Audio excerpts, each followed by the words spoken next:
De Los Reyes, recently. Hi, hello. Subscribe lang kayo dito. Mag-iingat kayo.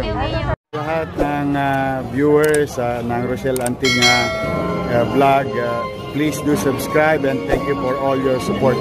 Toix, oh. Yeah, no. Ingat.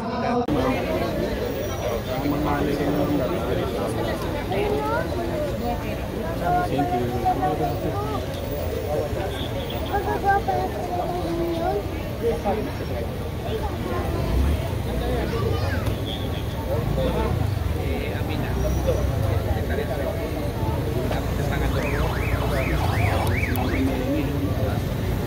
Binilari pa wine lang, bumpol mo. Gusto mo upo ka dyan para makakuha ko yan.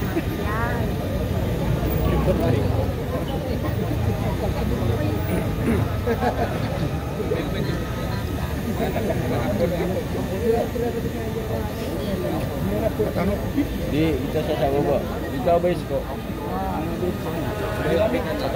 Di, ngayon ko to. Mas kapitan na. Ano gina? Di, ko to sa isa. Wah.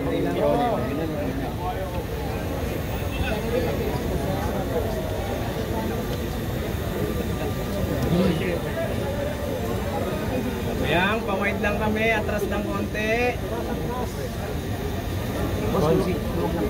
Wait lang daw. Atras ng konti.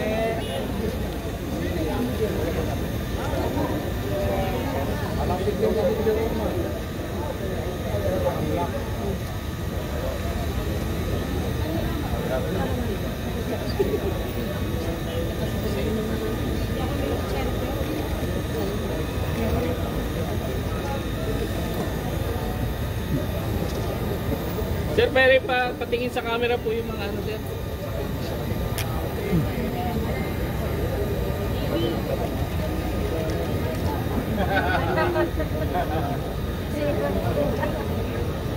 Yummy, tingin mo.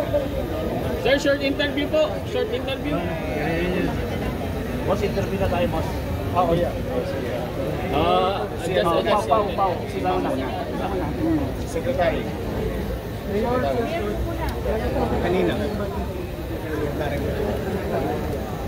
Well, depende kay Secretary. Kami naman, we suggested and at the same time consulted the community to really put investment in this part of the city. It's a very historical city for us because a historical place. This is Quiapo. And in Quiapo, Empire Boulevard, divided by two, where the Christian and the Muslim community meet every single day, live together, grew up together, and it's a peaceful community. We wanted to invest in the skills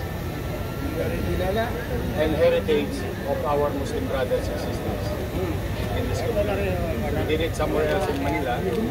So far, market average namin, medyo successful naman. And I think itong ating Halal Town proposal, the national government, will be the next tourist spot in the city, not only Port Chachaco, not only Esplanade, not only other spots in this place.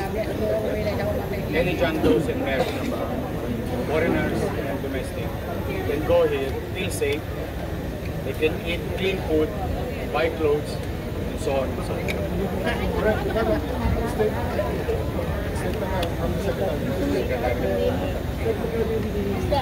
Wala pa, mamaya yata. Wala, may nakita pa lang namin yung perspective. Wala pa po yung budget. So later, kuha namin ni Mayor. Hanapan natin ng pondo. Una, meron mga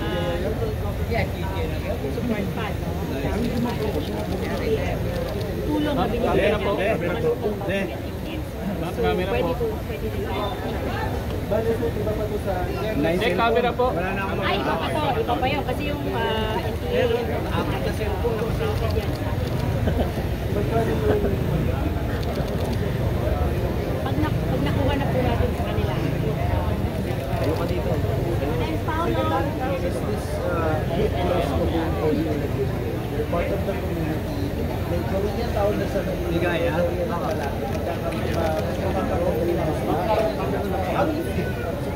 Siyempre, masaya po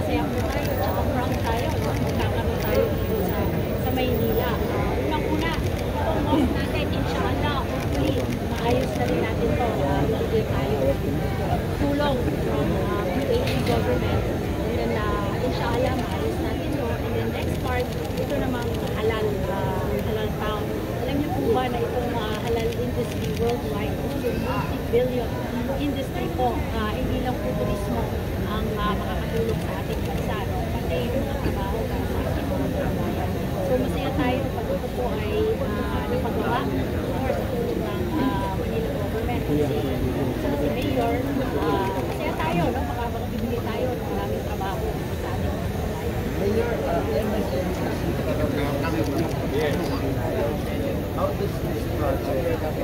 Cellphone guys!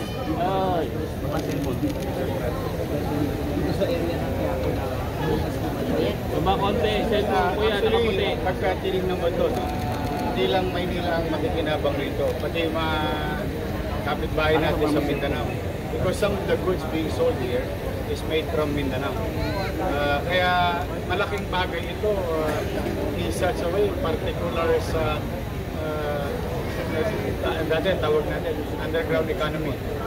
Kasi maraming unlisted businesses. But putting investment in this area by the national government and local government, everything will be put into right perspective. There will be cleanliness, orderliness, peace and order, then legitimizing their existence where the government recognizes their effort. Ito mga ganito negosyo, kailangan lang itong nilalaki. Mag-coexist. Meron lang tayong mga challenges na kailangan talaga ay mag-participate yung mga kapitbahay natin dito ng kaayusan, ng disiplina, ng kalinisan. Because at the end of the day, sila rin naman ang pagkikinabang kapag mas maayos ko. Yes, you are right. There is Chinatown, there is Koreatown. Now there will be Halal Town in the city of Manila. Why not? Yeah? So, kaya excited kami. And this can be also duplicated in other provinces or cities with the Islamic community. Kaya sa amin, pag nagtuloy-tuloy ito, basta ako, wala ko ibang hinihingi sa kanila.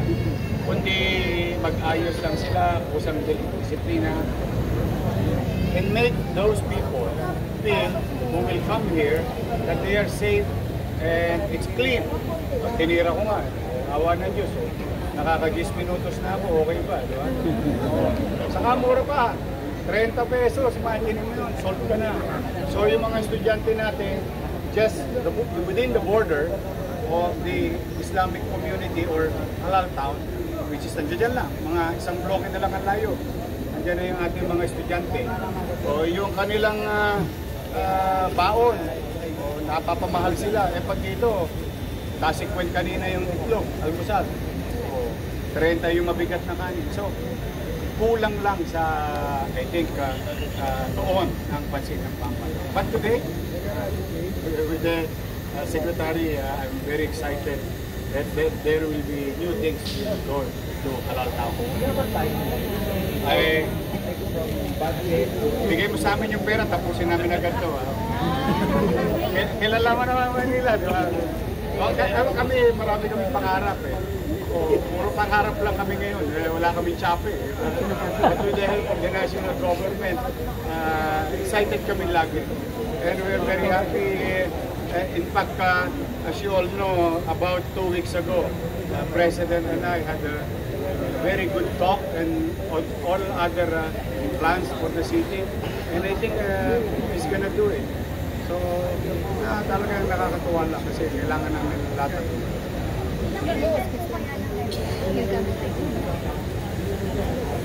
Ganito, I cannot foresee how much yung return, no? But I'll give you facts of things in the past. You know, Ubo, dati kami lang kumakain ng kami lang kumakain ng lechon, kamto, tumbong, and so on and so forth. Kami lang, mga taga-tumbong. Dalawa lang yun, si Rado saka si Edith. What we call tomboy, si tomboy. Now, after during our first term, parang ganito ko lang, malaki yun eh. Ito, hanggang kanto. Lahat ng bahay, naupahan, from 7,000 pesos hanggang 35,000 pesos yung mga apartment. Daming trabaho, ang daming tinda. So that's one. Nag-blow exponentially. Second, in the Campa area, the Los Reyes, recently, as you see, yung nag-blow out of exponentially rin. It's just that pagka mayroong semblance of governance, mas komportable ang tao pumunta. So, yung isang nagtitinda ron, ano yun, Poco-Bugo ba yun? Oo, yun. Kasi yung iniinom, 60 pesos. Before, in the absence of government, 50 cups a day siya. When the government recognizes yung community, 400 plus cups a day. And when we visited it and started promoting it, it became 1,000 cups a day. So if you do the math, I think the high probability of the community gaining economically is very high. So yun yung investment ng national government to help the community and the community to strive and to have a better opportunity. Last question, Paolo. Ito, Babae Mike. yung teacher, yung Ali.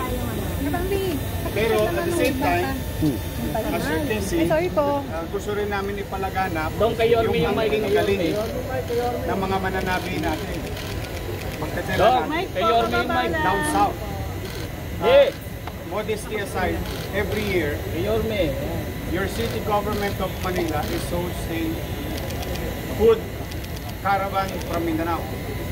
Naalala nyo nung araw, dinala ko lahat ng pagkain dito sa Mindanao. Putas, isda, and so on and so forth. Then when I assumed office, Madam Secretary, about 3 weeks ago, we brought back again the fruits of Mindanao. You know how much they sold? About 50 of them. 7.5 million in 5 days. In 5 days. Now, why we're doing that? Because of selling? No. We want them, the farmers in Mindanao, to meet the buyer. So, magpanagpo yung consumer or institutional consumer at saka yung supplier directly from Mindanao. Plus, of course, nabawi nila lang ang siya. Having said that, as you can see, ito mga habit o produkto ng Mindanao can be made available here in Halal Town. Officially, Ali, Maswala, secured. Doon, kamay mo, nakaputi. Alaw na. Puro cellphone. Kayo, tanongin ko kayo, o kayo mga Muslim na dito, kaya nyo ba i-garantiya na lahat ng bibisita rito ligtas? Yes, inshallah. Yes. Kaya nyo bang linisin? Yes. Kaya nyo maging maayos? Yes. So there is no problem for you to be successful in the coming months with the help of Madam Secretary. Diba? Kaya yun lang naman yan at the end of the day. Okay na. We're very excited. Yan, mga plano na sinasuggest namin kay Secretary. Okay na, okay na. So isang video lang sir na Mike, baba mo na, pikuha na lang namin. Pasensya na, pasensya na. Marco, mamaya na. Okay na guys, pasensya na, pasensya na. Thank you sa inyo, pati sa mga viewers nyo and followers nyo. Oh, marami na kayong aabangan. Yes, excited Handa na na po ba kayo kami. mapuyat? Yes naman, Yorme. Ay makapagpasalamat sa inyong lahat. At sa ating mga vloggers, shout out sa lahat ng vloggers. You survive. Abonado pa kayo. Thank you very much sa inyo, ha? Hi, hello. Subscribe lang kayo dito. Mag-iingat Thank kayo. you, Mayor. Lahat ng viewers ng Rochelle Antig vlog, please do subscribe and thank you for all your support. Toits, yeah, no? Ingat.